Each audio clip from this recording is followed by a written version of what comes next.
Let's be honest. Have you ever felt like your workplace is just a complete puzzle? Some days everything clicks, and other days, well, not so much. Today, we're going to crack that code. We are going to explore a really powerful framework that explains why people do the things they do at work, and more importantly, how you can make sense of it all. I mean, seriously, have you ever wondered what was really going on with something like the Great Resignation?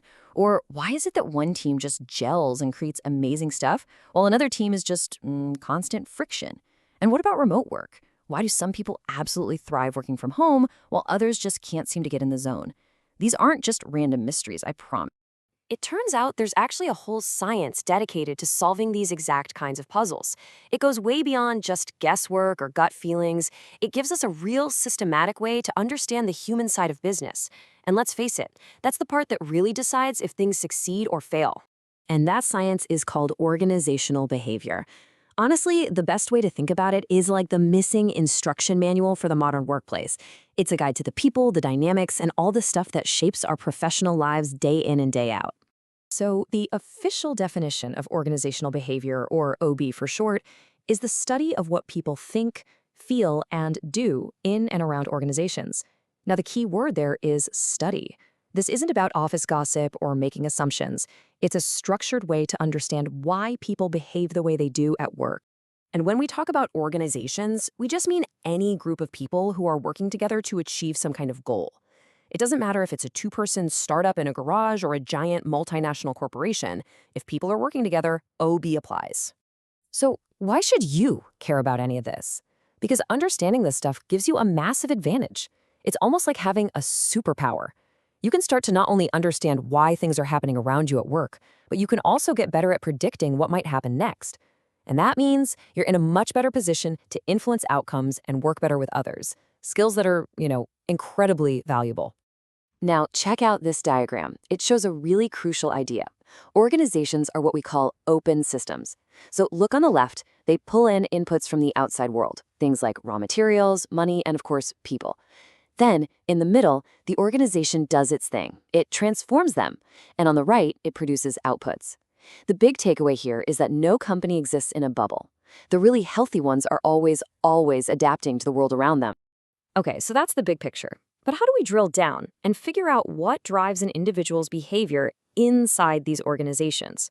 For that, we need a diagnostic tool. And lucky for us, there's a simple but incredibly powerful framework for unlocking performance. It's called the Mars model. And here it is, the whole shebang, the Mars model. It tells us that 4 key things directly impact a person's behavior and ultimately their results. Those are motivation, ability, role perceptions, and situational factors. And here's the critical part. You need all 4. If even one of these is weak, it can totally derail someone's performance. All right, let's break this down piece by piece, starting with M for motivation. You can think of motivation as the engine. It's all those internal forces that get you to act, that determine what you're going to do. But see, motivation isn't just one thing. It's actually made of 3 parts. The best analogy is driving a car. First, you've got direction. That's where you're steering the car. Are you pointed toward the right goal? Then there's intensity. That's how hard you're pressing the gas pedal. And finally, you have persistence. That's how long you're willing to keep your foot on the gas, even when you hit traffic or a really steep hill. Next up in our Mars model is A for ability. This one's pretty straightforward. It's all about having the natural talents and the learned skills you need to actually do a task successfully. It's the can-do part of the whole performance equation. And ability is really a mix of 2 things. First, the natural aptitudes you're just born with. And second, the learned capabilities that you build up over time through training and practice. The magic really happens when you get that perfect match. The right person with the right abilities put in the right job. Okay, on to the third factor, R, for role perceptions. Now this one might just be the most underrated piece of the entire puzzle. It all comes down to one simple question. Do I get what I'm supposed to be doing? Seriously, you can have the most motivated, most talented employee in the entire world, but if they think their job is to focus on marketing when you really need them focused on sales, all that amazing energy and skill just goes to waste. Clarity is everything. And finally, we get to S, for situational factors. This part of the model is a huge reminder that our behavior at work doesn't just happen in a vacuum. The environment, the context we work in, has a massive impact. These are all the things that are often outside of our direct control. Think about the constraints, a computer that keeps crashing or a deadline that's just ridiculously tight. Those things can sabotage anyone's performance. But on the flip side, they can also be facilitators. Having a super supportive manager or the perfect piece of software can make your job 10 times easier. It's all about the situation you're in. Okay, so we've got the model down. Theory is great, but now let's put it to work. How can the Mars model help us figure out some of those workplace mysteries we were talking about earlier? Let's take remote work. Why is it a dream come true for some people and a total nightmare for others? Well, Mars gives us the answer. For remote work to be a success, you need really high self-motivation, right? You have to push yourself without a boss looking over your shoulder. You also need crystal clear role perceptions, because you can't just lean over and ask your neighbor what to do. And your home situation has to be a facilitator, not a source of constant distractions. This chart really lays it all out.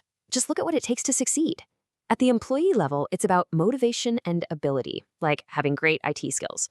For the job itself, it's about clear role perceptions. And for the organization, it's all about creating a supportive situation. You can see how every single letter of the Mars model is absolutely critical for making remote work, well, work. So when we use a model like Mars to understand things like remote work, what's the end goal? What are we really trying to explain or influence? Well, we're trying to get a handle on the specific behaviors that actually lead to a successful organization. Let's take a quick look at what those are. We're usually looking at 5 main things. First, task performance. That's just doing your core job and doing it well. Then there's organizational citizenship, basically being a good teammate, helping others out. We also want to avoid counterproductive work behaviors, the stuff that actively harms the company. Then a huge one, joining and staying, getting good people in the door and keeping them. And finally, the most basic one of all, just maintaining work attendance. So here's the bottom line. Human behavior at work isn't just random chaos. From why a star employee is so successful to why a team completely falls apart, it's all part of a complex puzzle.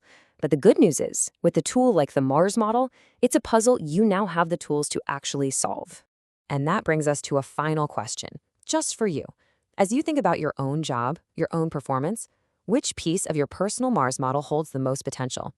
Is it your motivation, your ability, your understanding of your role, or your situation? And what's just one thing in that area you could change starting tomorrow?